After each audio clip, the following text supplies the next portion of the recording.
just a very, very different dynamic with Tillman rolling out of the screen than Cato, who's like an absolute monster. So that shockingly made a big difference. I thought Cato fouling out was like a bit of a game changer in the last couple of minutes. He was dominating for the last few minutes. There wasn't 1 second when he was on the court where you thought that it was just there wasn't even 1 second when it felt like they were. He got the ball, he would give it up right away. He was basically just like an average regular big who kind of like fits into the offense but is a total afterthought. We were happily switching like Pritchard and Hauser onto him, and he was just giving the ball. It was his face is so disgusting looking when he does that. Like it's. All right. I have to go back and watch this maybe a little more closely. Like it's so hard to describe. I was dying. Boys, screws loose, they done stripped the bolts on them. Shoulda never sent them to pick up the work for me. Sprayed the park and had my shit inside the car. Marcus Smart boy was shooting with a 36 on him. Said if he wasn't in the rush, they was all gone. All right. Greetings, Chudlings. Welcome to another episode, another season, another year of Chuddy's Corner. Celtics are back. I'm your host, as always, Dugouts with me, King Chuddy. Celtics lose game one of the season, Chud, 117-116. Looked real good down the stretch. I think we got to start with the beginning of this game. Well, first, let's start with how are you? Start with our check-ins, I suppose. How are you doing? And then we're going to get into the game. What went wrong? A lot of new rotation stuff. But Chud, how have you been? Today's a big day. Big day, exactly. Obviously, a tough ending to the game, but overall, I mean, I had 6 screens going with NBA action. We got great games left and right. It's all happening. Like, I can't pretend I'm not doing well. This is great. I'm excited that we had a game to break down. And I mean, obviously, the ending sucked, but it was nice to feel something again, you know? Yeah, it did. It felt eerily similar. I feel like this is something that the Celtics games are literally never over until they're over. It's kind of like, yeah. I mean, I think that's largely an NBA thing in general, but yeah, well, I think we notice it more. We watch one team more closely than the rest, but very true. Just watching Pelicans Grizzlies, they each led by double digits in the fourth quarter, and like it's just a league. We say all the time, like a 10, 12-point lead is nothing. No, I know, but it had this felt like it just kind of snuck up. I mean, so obviously, I think all credit due. You got to give it to Maxey and Edgecombe. I mean, DJ Edgecombe for a rookie debut. What he finished with 36 points or something, 36, 37 points. 30 was it that many? I thought 32 at least, but either way, it was, over 30. I know he set the Philly record Maxey for a rookie. Beat Allen Iverson. Yeah, Maxey had 40. That guy's still so fast. 44 or 34 for Edgecombe. Yeah. So, I mean, that's pretty much all Philly had was those two tonight. I think their best adjustment in the fourth quarter, maybe that helped them get this lead, was taking out Embiid. We can definitely, we've almost made a living on this podcast just kind of shitting on Embiid. This was almost like not even fun. A lot of the fun was kind of taken out of it. It wasn't even like he didn't even feel like he was playing hard. They didn't play him at all the whole fourth quarter. That was the best fourth quarter the Sixers had. But I mean, let's talk about the final play, because despite all the sort of attempts to lose the game, Edgecombe misses 2 free throws at the end, gives the Celtics a chance to win the game. They're down by 1. Weird decisions, I think, down the stretch. I don't mind Pritchard taking a shot down the end there, but I don't really like him getting the ball and dribbling to try to create the shot like that. I think when he's with that size, it makes it kind of difficult. And then the second time they went right back to him. I didn't hate that look as much, but what do you think that was just a matter of him winding up with the ball? Like what?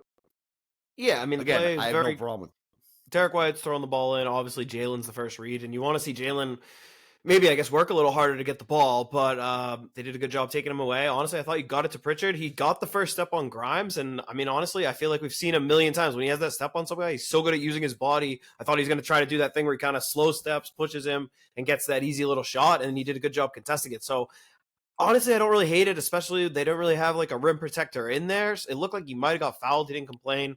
And then the very last look, I mean, at that point, there's 2 seconds left. You got no timeouts, so it's kind of... You got to get the ball in. Pritchard got the ball. Tough, very tough look. He kind of tried to draw the foul. I mean, so you bring up a good point with Derek White. Obviously, with no Tatum, like that does, I guess, sort of create a whole new way of us dealing with last second plays, right? Because usually you have both the Jays are available. So now that second option does become Pritchard, who, again, I love Pritchard, and I think he can hit clutch shots like that. But I like him more on like a catch and shoot on an inbound for like as the second option. So maybe something like that. You know what I mean? Like when we first caught the ball, like you said, he had that first step. I know the time was, you had to count the time, but I wouldn't have even hated him just shooting that. It like he had an opening to shoot. Yeah. Got a little bit too cute with it. Like once he's under the hoop like that, there's really like, I don't know what you can be expecting him to do, but yeah. Well, and again, I mean, at that point, we're under 5 seconds. There's no timeouts. You kind of have to just go up with it and hope for the best to an extent once you're in that spot. I think he thought he'd end up with a little better positioning out of the drive, and I thought he was. Generally trust that, but I think, like you said, a big adjustment down the stretch is, for better or worse, the team was run through Jason Tatum. So you saw, as we'll talk about, for the most part, I thought they played really well, but then that late game situation, I mean, at one point they come out of timeout, I look and I'm like, Simons, Pritchard, and Tillman are on the court right now to close out like a game, and no one's like injured. Obviously, other Tatum's out, but it's like, but this is the team.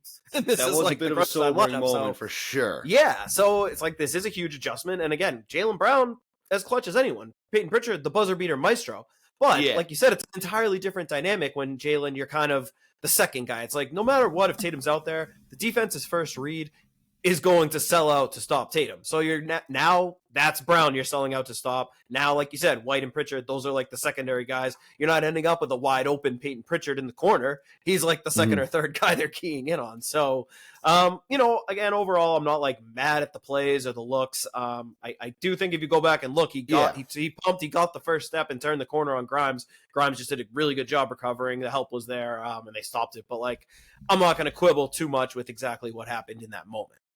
Yeah, and I definitely don't want to see him like game one of the season, like down. I'm like, don't want to be like the talk. Talk radio tomorrow is going to be like, do they have a guy now? They're gonna love Tatum now, like they've never loved Tatum before. Now it's gonna be like they need Tatum in there for these moments. This is why they need him. So, but it just was like I don't know. I guess it's kind of a sobering feeling, like you said, seeing those guys down there. In the stretch. I mean, Queta fouled out. Queta played, which was huge. And that was huge. That was the crunch time offense. He was setting it up a lot of it with the pick and roll game because they 17 points tonight. Yeah, and I feel like a ton of those were in those last like 5 minutes before he fouled out because he was screening and setting great screens, and either White, Brown was getting an advantage, and they were trying to blitz, and Queta was just rolling hard, throwing it up there, and he was finishing around the rim, and that was like easy offense when we were kind of trading baskets in the last few minutes, clinging to that lead. He went out. Tillman, I thought, was okay. I mean, that was overall promising what I saw from him, and he made a huge offensive rebound, but just a very, very different dynamic with Tillman rolling out of the screen than Queta, who's like an absolute monster. So that shockingly made a big difference. I thought Queta fouling out was like a bit of a game changer in the last couple of minutes. He was dominating for a few minutes there. Yeah, I think at one point he had at least 6 straight points for the offense. So, like you said, when you're trading buckets with them, and that was crunch time. He goes out, and they almost ripped off. I think it was like a 12-2 run. Philadelphia did as soon as he went out. And again, this is just the new reality for us now that Queta fouling out, it could mean a catastrophic situation for us. And with not that it would have gone with Garza, but him being concussed too. Like the big man group's already thin. We lose Garza at halftime to a concussion. So suddenly Tillman couldn't get off the bench last year. And let's talk bigs for a minute, because I was kind of surprised by the lack of minutes for Boucher. Like, what do you? Is there like some basketball thing that I'm not like seeing about why he wouldn't be getting? Because it seemed like he was sort of the guy, and I don't know.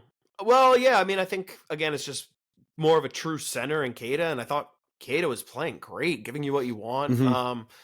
I thought. Well, I mean, like once Queta goes out, like what? Like you maybe said Boucher can shoot. Like, yeah, could have gone with that direction. I thought that was very interesting too. No Hauser really down the stretch, and I mean, not that he had a great game, but I kind of still thought he'd be in there to close. They brought him in for one possession. He set an illegal screen and came right back out. Brutal last couple of minutes there. Yeah, only like 20 minutes for Hauser, 22 minutes. It seemed like he just had a rough night. It was kind of off shooting.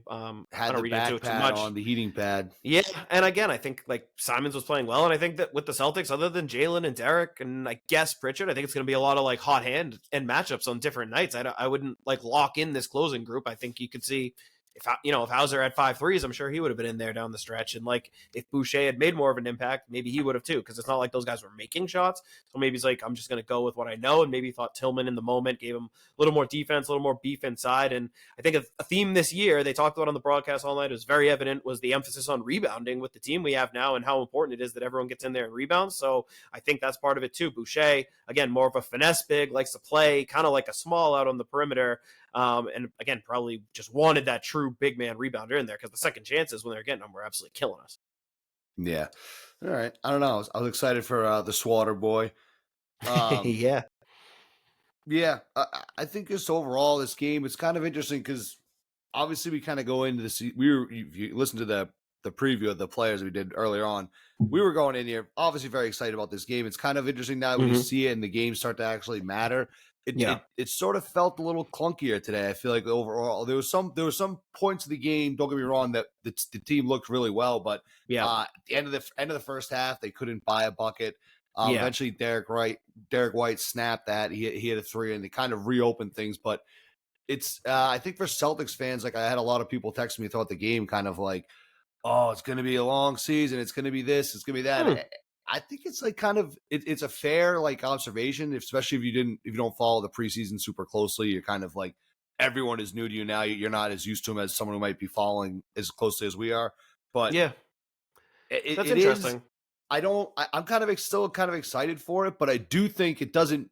It's like you kind of got to be a little bit of a sicko for it, because I do think there's going to be games like this that like are going to be frustrating and like that you don't have that like.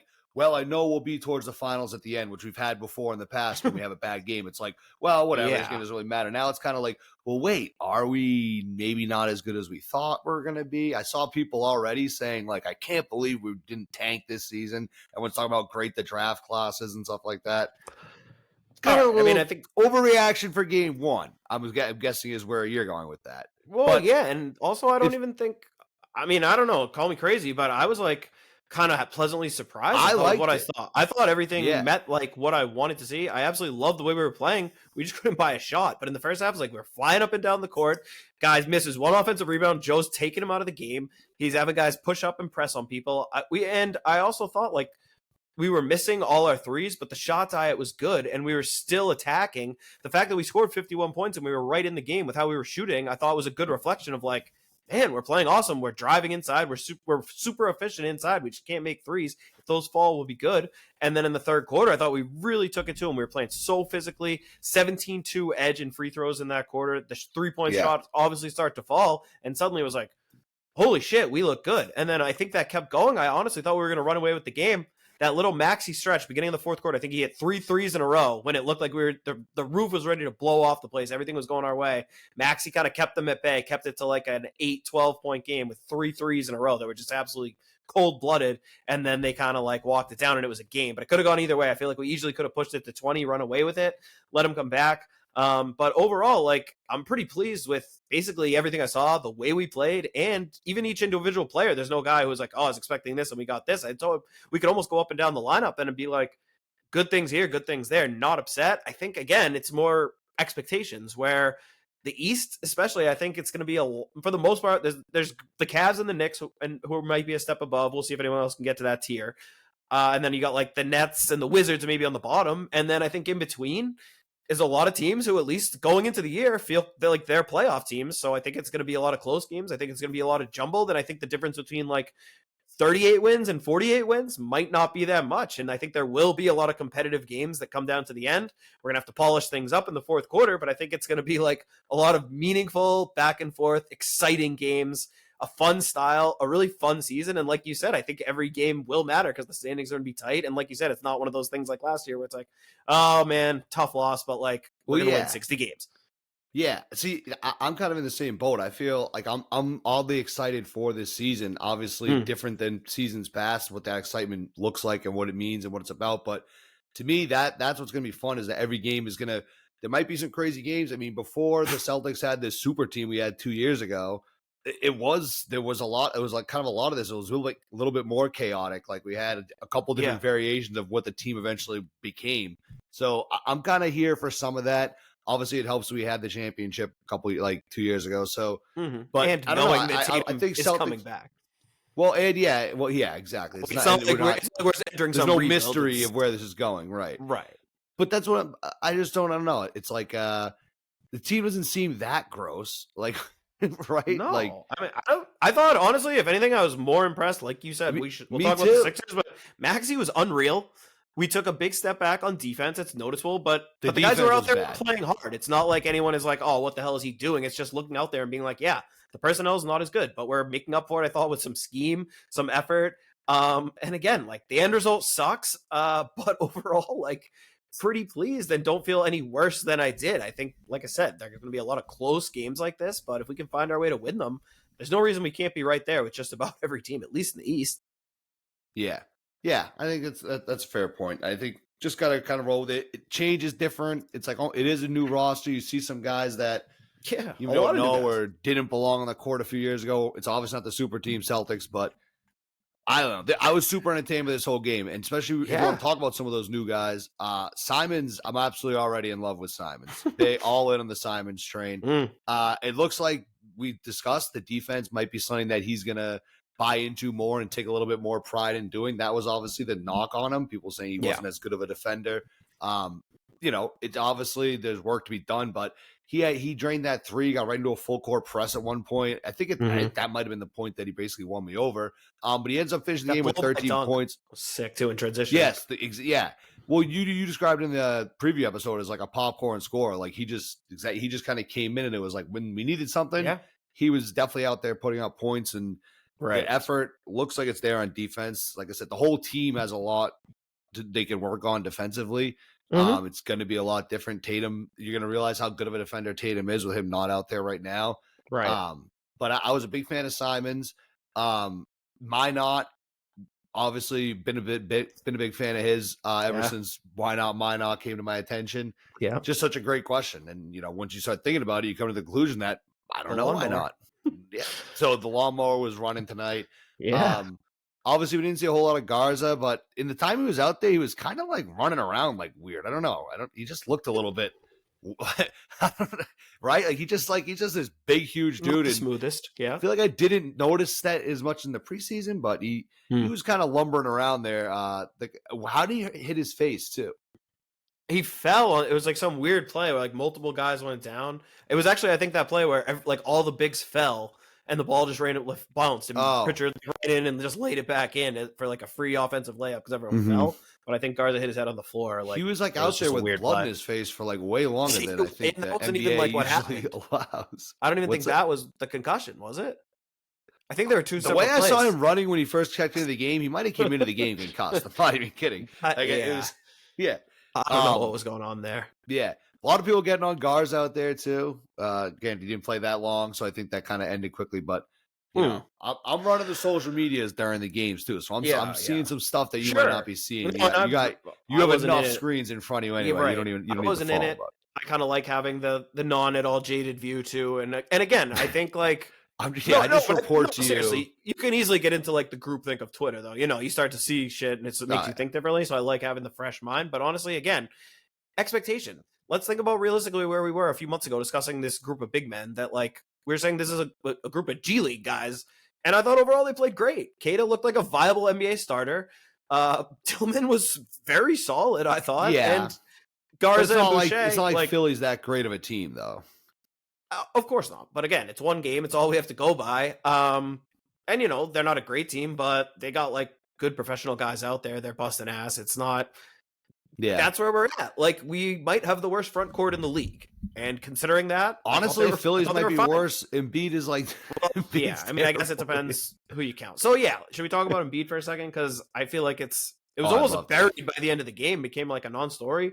But it really is just weird that, like you said, we've constantly had like a thing with Embiid, but it's always been like either he's clearly hurt or he's like clearly playing shitty or he's like dominating. But even his bad games, it's like he's always been like the main character. And that was the weirdest part to see. I almost had to double check, like, wait, Embiid is out there, right? It could have been any other player. Robin Lopez or something. He's just like fitting in. He's like setting some screens. If he changed his jersey number, I wouldn't even have like, no. Right. I would have been like, oh, like new player. Said, it almost... At the point, by the end of the game, it's like, I don't even want to make fun of him. It's almost sad. Like, I think that guy is just gone because he's out there playing. It's not like he's he can't. There's no like injury designation. This is just him, and he's playing. It's like he's just so clearly not that guy. Almost like he was on a minutes restriction, wasn't he? I mean, that's what like they said Drew that said that at the end, but I mean, I don't know. It's he's on a minutes restriction. It's opening night, and he was playing pretty regular minutes for the first 3 quarters. I don't know if the plan was always just to take him out in the fourth, but what you're gonna be the plan. If he's on a minutes restriction, the plan would be for his minutes to not be at the end of the game. Maybe they just figured that he's always gassed by the end of the game anyway, so might as well just get him out of there. You'd save him for the end, is my point. If the minutes are limited, just you want to play the most important minutes, unless you know that he's not actually one of your best players. So whatever they could say, whatever, there's no chance that was the plan going into the game. And second of all, like when he's on the court, we've seen half healthy Embiid, we've seen minutes restriction Embiid. But still, like, when he's out there, it's always like, Jesus, this guy's so fucking dominant. There wasn't 1 second when he was on the court where you thought that. It wasn't even 1 second when it felt like they were running the offense like as if they even knew he was out there. He got the ball, he would give it up right away. Like I said, he was basically just like an average, regular big who kind of like fits into the offense, but is a total afterthought. We had Jaylen Brown guarding him. And he wanted no part of that. We were happily switching like Pritchard and Hauser onto him, and he was just giving the ball up. Like, that's the thing where it's like, oh my God, it'd be one thing if he was in there for 5 minutes and then was like too tired to play, but at least looking like some semblance of himself. Like, this was just unrecognizable from the guy, even who last year, in the awful year when he's like never playing, in the few seconds where he's out there, at least you're like still like, oh, he's like dominant. That was just he didn't even look like motivated or even like aware that he was in sad. the game. It really was like sad. He looked lethargic and just like he looked depressed on the court. Like it was just I was texting you. I had all kinds of ideas for memes and everything, and by the time it came okay to send them, it just was almost like Jesus. It's not even a meme. It's just really is almost just like it's like, dude, are you all right? Like I know I don't think he is. Like that's the thing. I know I shit on you a lot, bro. But there's always been some like, well, once his meniscus heals, or like, well, once the surgery is over, or in the off season, once this is gone. But it's like all this stuff I think is just part of his body now. Like there's no new thing that it's like, oh, he's just healing from this. It's like his legs are just completely fucked. I think that they're ever going to be better than they are right now, I think is just sadly like La La Land. And they kind of reference it, Scals was saying, but it's like, realistically, all their money might be tied up in Embiid and George, but watching that game, like the team is very clearly Maxey, Edgecombe, McCain when he gets healthy, and like that's it. And it should be, but of course but that's money. You mentioned the money. I was going to say the good news for Philly fans is that they only have 3 more years and $188 million that pay Joel Embiid. I'm going to guess he's going to opt into that player option for $67 million after the next 2 years. So, that's the best part is that extension kicks in after this season. So right. I mean, why on earth they did that is so funny. When did they do that extension? A year ago, but that's the crazy part is like it feels like it's been so long, but like he was the MVP 2 years ago. Like it's not like the fact to see him out there, like I said, if you just told me he was injured, it'd be one thing, but to see him out there not seemingly injured as far as like no more than just normal wear and tear on his body, and that's like what he is like sad. When's McCain come back?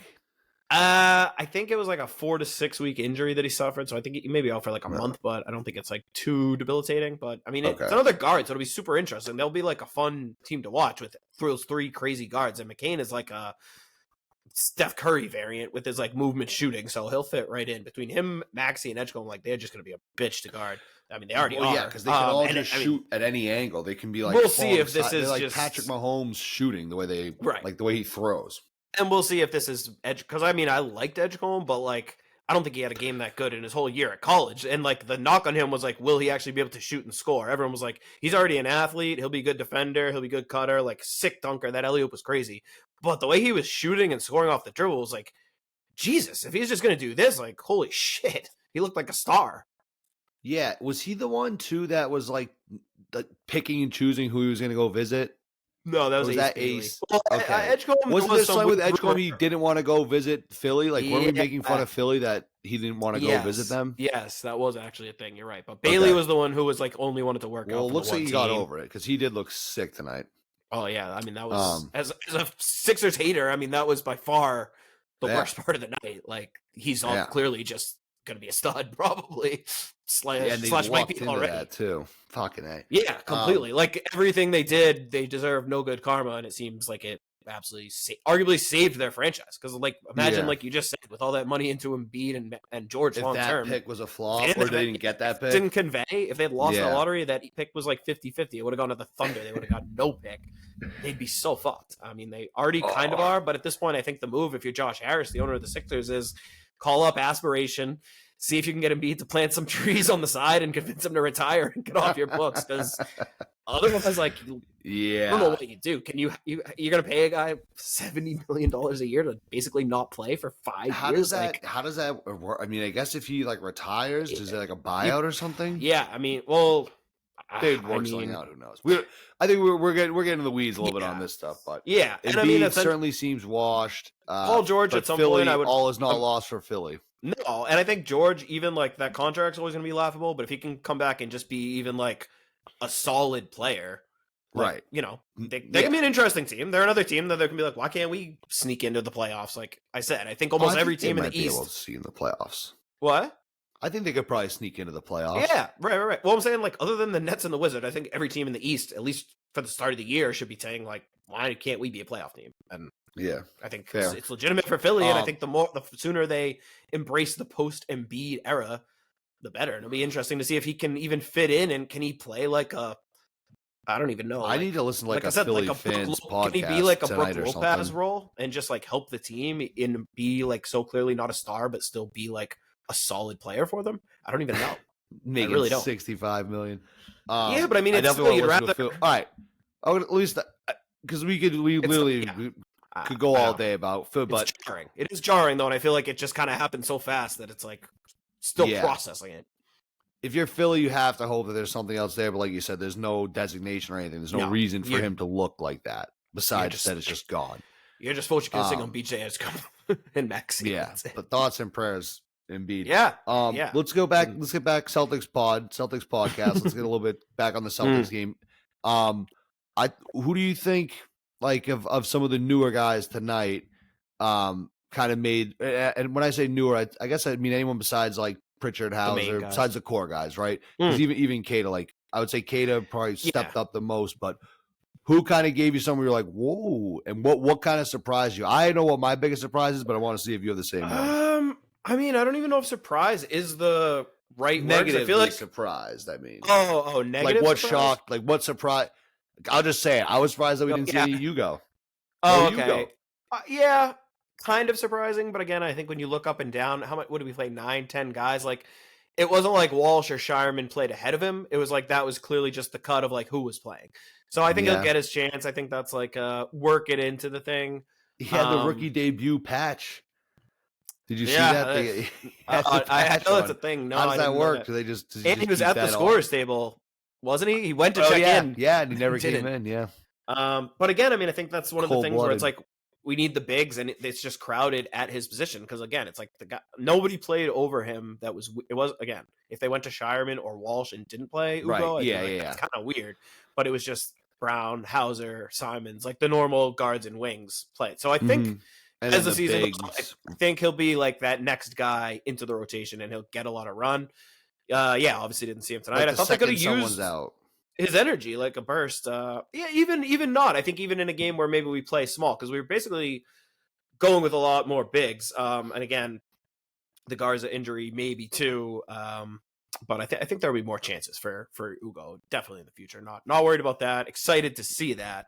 A little surprising, I guess that's fair. But in terms of the guys, like I think kind of as advertised and what we hope for, like with Simons, I think we already talked about him, but I want to go back to the defense where, like you said, I think he's just busting ass, and that's what you want to see. He was getting in guys' faces. He was making guys work.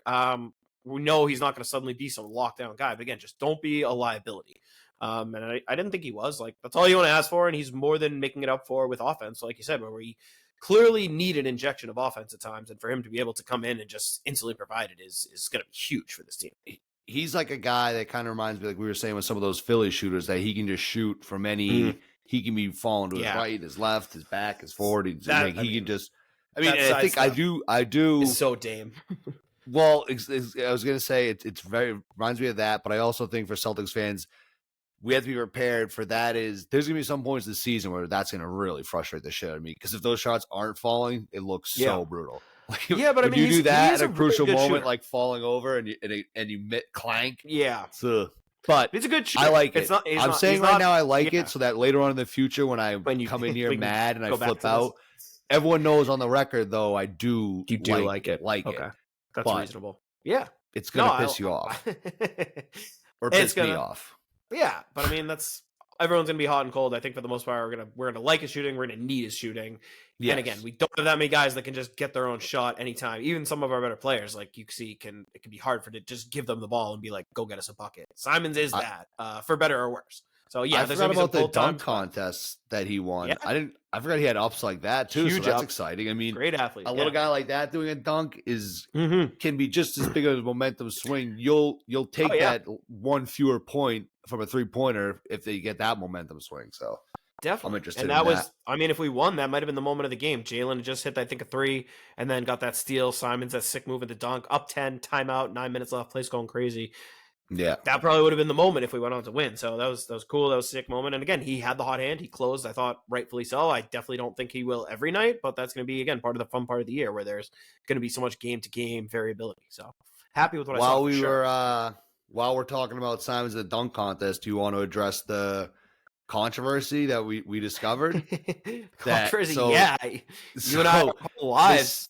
Yeah, I feel like I lived a lie growing up. So to fill everyone in, they were mentioning how Simons won the dunk contest, and they're saying I wouldn't be surprised if he wins a 3-point contest, and pretty sure he'd be the first person ever to do that. And they were saying we haven't checked that, but we're pretty sure. And I immediately texted Chud because we used to all the time do live 03 like fantasy draft franchises, run through the simulation, see who had like the best like GMing roster or whatever, and the Brent Barry pitch that Chud used to always say was he's the only guy to ever win the dunk contest and the 3-point contest. So we looked into it, independently verified that the lie detector test determines that was a lie. Yeah, so made the finals. So many franchises voided. I think you got to put an asterisk next to that. Yeah, got to go back. How did you get that stat in your head? That's not like you to have a stat wrong like that. So I looked tonight because same as you. As soon as he said that, I was like, wait a minute. I looked him up, Brent Barry 3-point contest, and he made the finals twice and lost in the finals. So I don't know. In my head, I just remembered him winning, and clearly it wasn't the case. But yeah, crazy, upsetting to hear. Frankly, it's so upsetting. Yeah. Yeah, really no, that was rough. I also thought it was just even a hilarious thing for them to reference. I still would have drafted him either way. He's a great guy to have on the team, and an analyst. He did have the dunk and the 3-point logo like next to his like name and stuff too. So and I mean, he had the skills for it. Could even be the only guy to ever come in first or second in both. That's different though. It is, but still impressive. Yeah, no, that was so funny. Like when they were saying that, I was like screaming like Brent Barry. Good. And like the Miz is like, what are you doing? I go, I got to text Chud. Got to straighten this out. Horrifying. Horrifying to learn. Yeah, that was funny. All right, you got anything else like just on the game? I think the rotation is going to take a while to settle it in. I think this is going to be a big test for Joe. We saw a little bit of that. Definitely. Felt like I said, things felt a little clanky tonight. There was times it looked good, but times it felt clanky. I'm chalking that up to it. This isn't a talk radio take. This is just like, I'm chalking that up to like it's the first game. I'm accepting that. I'm accepting that this is going to be a strange season, but I think it's going to be a fun season. Right. And I also think along with that, part of it is the way they want to play, that we know, hey, we're not the same team with, this star talent. We have to be a little weird. Part of that, as they've talked about, all training camp is pace. And I think that leads to some of the chaos and clunkiness where we know, hey, maybe we can't beat these teams with our talent, but we can outwork them, out-hustle them, outshoot them, shit like that. And again, tonight I thought you saw that, and I thought it was the great equalizer where it's like, oh my God, we can't make a shot, but we're playing so fast and so hard. We're getting so many layups, random steals and stuff, and kind of mucking up the game in a good way where it's like we're used to the opposite where we're so good, teams trying to muck it up with us. Now it's like that might be our equalizer where we can muck it up with other teams, and we've got all these guys who everyone out there is like almost, you don't see anyone really go out there who's not a dog. And it's like Simons has never been a dog, but it's like I think it can be contagious where he comes in and suddenly he's working with these guys and it's like, oh shit. Because again, it looked like a different attitude out there. He's never been a dog before, because that looked pretty it looks like natural dog form. I think he was He's been like meaning no offense. I'm sure you're meaning no offense. Right. No, I just think it's like a culture of dogness where I think, again, he was drafted kind of to be a star, a go-to scorer. You get traded, borderline like dumped because the team clearly doesn't want to pay you. They're saying tonight, like, he's never even come off the bench. Suddenly you're in a bench role with an expiring contract. They're talking about you in trade rumors every other day. It's like, you can't just get by on your like cool dunking and shooting anymore. It's like, come play some ball and prove you're like down to win. And I thought you definitely saw that. And again, it's one game, but I liked what I saw. The attitude, the style. I think that's the kind of team we have to be. Get extra possessions. Again, they're laughing at the whole, like, if you give up an offensive rebound, they're taking you out. But like, those are the kind of little things where it's like, that has to be the attitude. That has to be the attitude. We are not allowing offensive rebounds. We don't have the margin anymore where we have 5 stars on the court and we can kind of just like take possessions off. It's like, no margins. And again, we don't have the stars either where it's like, it's Kada. It's not like Kata's Tatum, and it's like, I can't bench you for a mistake. You make a mistake, you saw. He made one mistake. Tillman came to the table right away. That was crazy. He made a mistake. Garza came to the table right away. But it's like, these guys haven't earned the right to fucking play through a mistake. No, and like, I agree. So I think it's going to be great to watch all year. I think there's going to be so many hilarious Joe moments. Exactly. Like, if you're looking for like that, they are a championship team right now moment, that might we not see that until Tatum gets back, if at all, this year. But there's still going to be tons of moments where it's just like, if you're following this team, you're going to be enjoying it. So I think everyone needs to hold on to the and let's not be so seatbelts for spoiled. that. I mean, right. But when we won, we talked right away about how, like, it wasn't the year we won was obviously great, but it was about the whole buildup the last 7-8 years. And part of those were, the hospital Celtics, the Isaiah Celtics, so Crowder and Avery Bradley and those guys. And it's like, all of that buildup was like part of the journey. And this is just part of the journey. It's like, every year we're not just going to skate to the conference finals. Like, there's going to be adversity. This is it. Are we going to sink and be like, oh, lost year, we suck? Or like, are we going to take shit out of this? And maybe we don't win it all, but maybe we get 3 guys break through and it's like, shit, Kata's our fucking center of the future for this team and is like a budding star. And Simons is like the 6th man of the year and fits in. And we found all this shit and suddenly Tatum's back and it's like, boom, we're right back there because we fucking took advantage of this opportunity. Yeah, Kada, the first ever Portuguese-born player to score the first bucket for the Boston Celtics of a season. So huge. And first ever Portuguese-born player to finish with a stat line of 17 and 8 on opening night for the Celtics in under 26 minutes. Massive. And like I said at the beginning, him fouling out, like, literally might have lost us the game. That's how important he was. Yeah, which he was balling down the stretch there. Overall, a great sign. We're so worried about the center position. And again, other than the fact that he fouled out, I couldn't possibly ask for more from our starting center. Yeah. All right. You got anything else specifically game related or anything like that here? No, I don't think so. Looking at my stuff real quick, but I think we pretty much hit on everything everything that there was. Sucks to lose, but like I said, cool to feel those like late game crunch time minutes and actually get the juices flowing on opening night. I think there's gonna be a lot of that this year. And I think it's never good to lose, but it was nice to be like, I'm not devastated. There's going to be a lot of close losses this year. So it is what it is. And like I said, learning experience, hopefully something we can build on and get back out there and beat the Knicks on Friday. I was going to say, next up, Knicks. Do you want to do an ad read before we talk about the Knicks? Or do it. All right.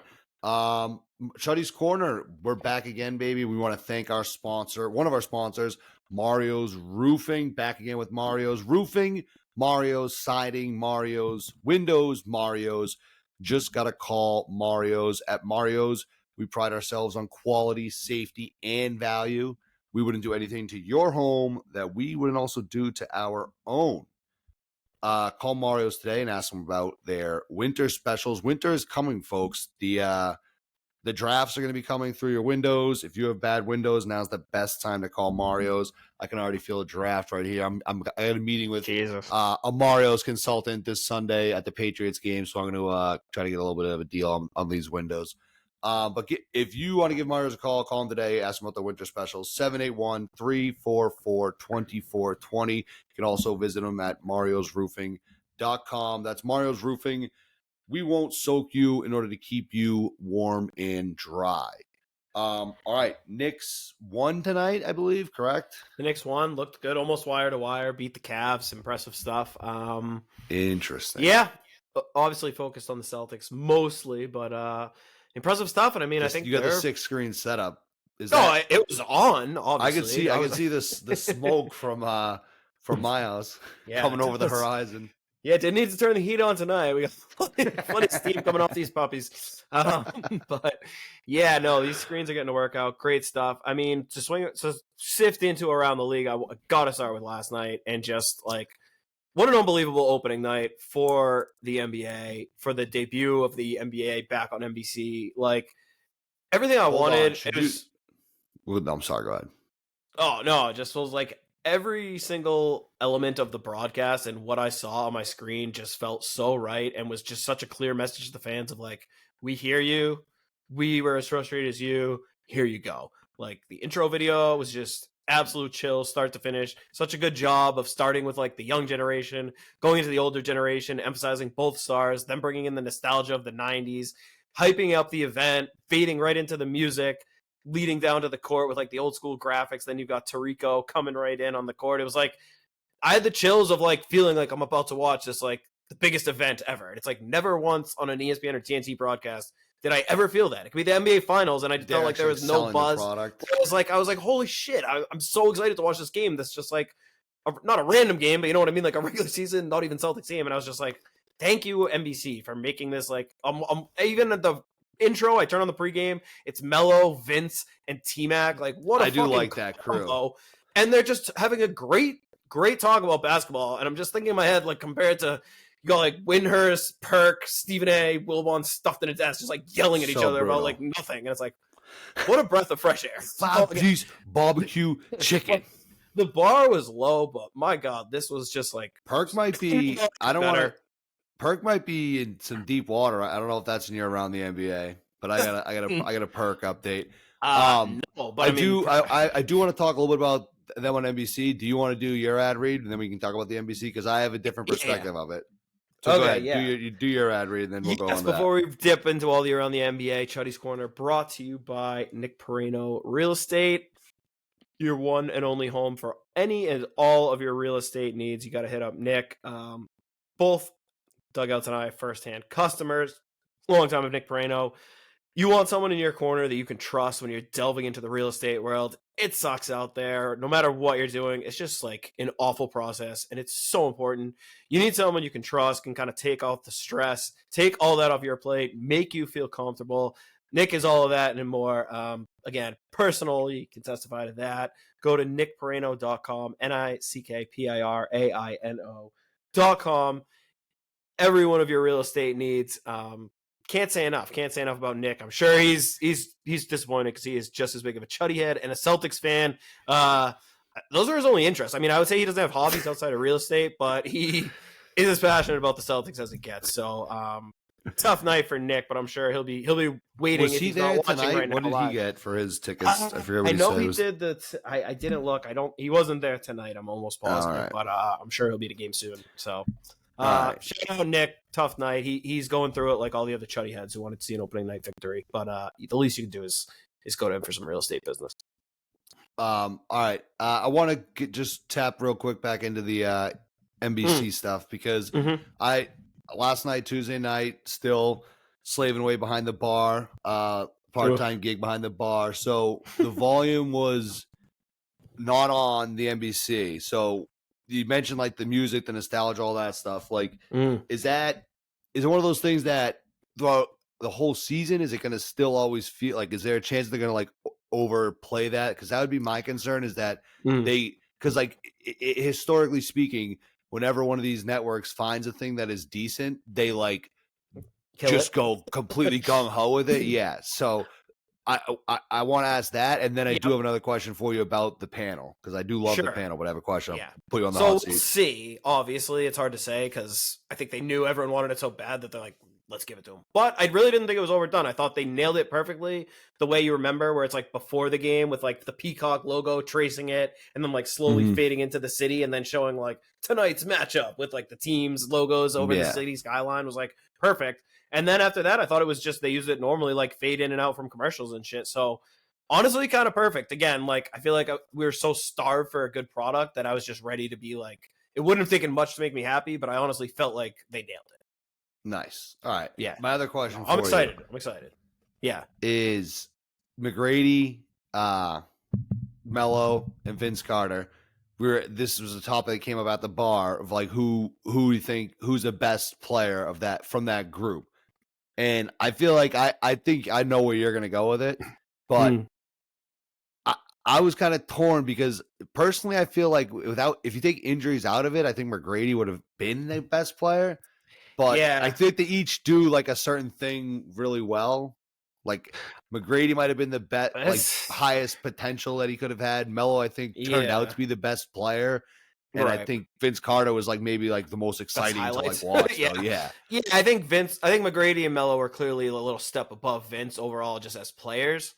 And honestly, it's a close one between the two. Obviously, I'm a Melo guy, but I was a T-Mac. I love T-Mac. They're kind of similar, honestly. That they were like.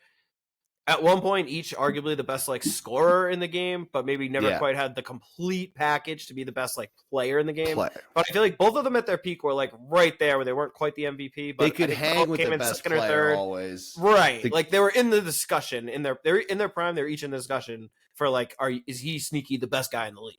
And again, I think T-Max maybe peak shorter. I think by the end, like Melo pretty clearly had the best career. But I think if you just go on their peak. It's at least a compelling argument that you could say T-Mac maybe a neck above Melo. I'm never going to say that, but it's at least a compelling argument. Someone could say it, right? All right, it's a very reasonable argument, I would say. Like, a good debate. And I think the knocks on them were similar. That they were both like they could score so fluidly and easily on anyone, but it's like, do they have the rest of their game to be that guy? Was kind of always the thing. The other thing I want to say, did you not see the clip of Perk? Like I don't think he knew that he was on. Like that it was live. I think he thought that they had gone a commercial break. Hold on, because I think I bookmarked it because I wanted to play it. I mean, honestly though, if anyone wants, was this one of those like first take shows or something? Yeah, it was like the opening. I think it was the opening night or whatever.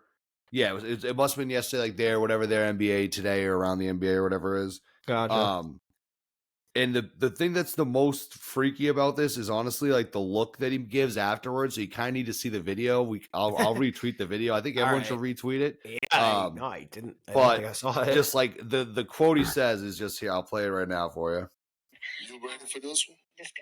What you need ibuprofen for when you have a perk? Oh, I did see that. You did see that? Yeah. Her reaction is so he says they were on the in case air you couldn't understand that, he says, hold on, in case you didn't understand anyone listening, he says what you need ibuprofen for when you can have a perk. And then after that, dude, the way he like it's like look at his face like like and you can tell so the host is he like was on air. That's what I think the prevailing theory is because the lady was just like oh my god. Yeah. It was his face is so disgusting looking when he does that. Like it's like, all right. I have to go back and watch this maybe a little more closely. Like it's so hard to describe. I was dying laughing. And I'm dying laughing again now just watching it like 2 hours after I saw it for the first time. Well, so someone asked me the other day or yesterday, actually, they were like, why do they still always have Perk on for these? And it's like I said, it's because he's inexpensive. Like he might pay them to have him on, but this could be, because they'll probably do whatever it takes they say. Well, yeah, that's true too. Go say this. All right, perfect. I got it. Like, no worries. Yeah. But the only problem would be if he left ESPN, he might come lurking around here. But I think he's burnt that bridge too much. I don't think he's welcome. As long as Joe's healthy, he's welcome here. No, I don't think so the either. Clip is disgusting. The look of his face. Oh. Well, I mean, it's perfect. And like tonight, also the ESPN. Obviously, I had the Celtics broadcast on, but I had the ESPN on, and it's like it's just inside the NBA. Is there like? I think that's just for tonight, though. They're not doing them. Yeah, they have a really weird schedule. I was noticing, I was like, there's only like 12 ESPN nights that they have inside the NBA, and it's like a very like, it might have ended up changing. I know a couple weeks ago I listened to an interview with Barkley, and even he was just kind of like I don't know, man. I think they're gonna fuck this up. Just was kind of like obviously his own on his way, but We'll see. I mean, it's interesting. Nice. I will take it. Yeah, it's good to have. Yeah, it was. I saw they're still doing like the tweets and stuff like that. Right. And all. I kind of like forgot honestly until it came on, and then I was like, oh, it's ESPN's night, and then when it came on to those guys, I was like, oh, sick. Sure. I almost did like a double take. I was like, wait a minute. I was like, oh yeah, but so we'll see. And then Friday night is the debut of the Amazon Prime with which I know Blake Griffin, some other good guys. So overall, like very promising. Jamal Crawford was on the mic last night. Also, they're doing, I know you weren't watching, but I don't know if you saw at halftime every week is a exclusive Tarico Jordan conversation. That's pretty sick. They just talk about like the state of affairs of. I think it's like an ongoing conversation. They're just going to play another clip of it like every week. But last night it was kind of an intro. It was just Tarico talking to Jordan, being like, "Why do you want to do this?" And he was like, "I feel like I just like love basketball. I owe it to the game. I want to pay it forward. Like I love the game so much." And he's like, "I would give anything in the world to just be able to feel everyone saying LeBron helped the game more. He's got to get in the mix." I mean, honestly, I thought it would have been way cooler if it was just they just talked about the events of the last week in the league, and Jordan was like, I think they will. I think they will as it goes on. I think this was just the first intro, and he wanted to put out like all this stuff. It was funny too. Like Tarico asked him like, "So like, when was the last time you picked up a ball?" He's like, I can't even remember. He's like, I don't know. He said during the Ryder Cup, he's like, I rented a guy's house or he like gave it to me or something, some deal. He paid him for it. And the guy showed up to like meet him with his son, and his son asked him if he could like shoot a free throw because they had a court. And Jordan was like, that's the most nervous I've ever been holding a basketball. Cause he was like, all these kids have is their like memory of me as like a hero. And he's like, I haven't shot. He's like, I don't even know if I can do it. Did he do it? There. So he's like, I'm as nervous as I've ever been. And Tarico's like, and he's like, oh, nothing but net. Like, okay, thank God. I was so nervous. I know, but I was like, this is so compelling. And again, I'm just thinking like, wow, we're used to, again, just 5 minutes of Stephen A. and Perk just shouting in our face. And now it's like we have this sick conversation of like, it's just like they're rubbing it in ESPN's face almost. So bad? I don't know. It's almost like it's been a long setup to make NBC look so sick by doing just like the most basic things. And did you see too today the NBA announced like they're gonna go back to putting the giant like finals logo on the court? And stuff. Yeah, the NBA it's like really is low hanging fruit to just be like, all right, fans, like we hear you. Most like, easily bullied league into like doing what the people want it to do. It's so funny. Like, it's good. Like I'm glad they're doing it, but it's just funny that it seems like it's all happening coinciding with like this one thing where it's just all to make like ESPN look shitty.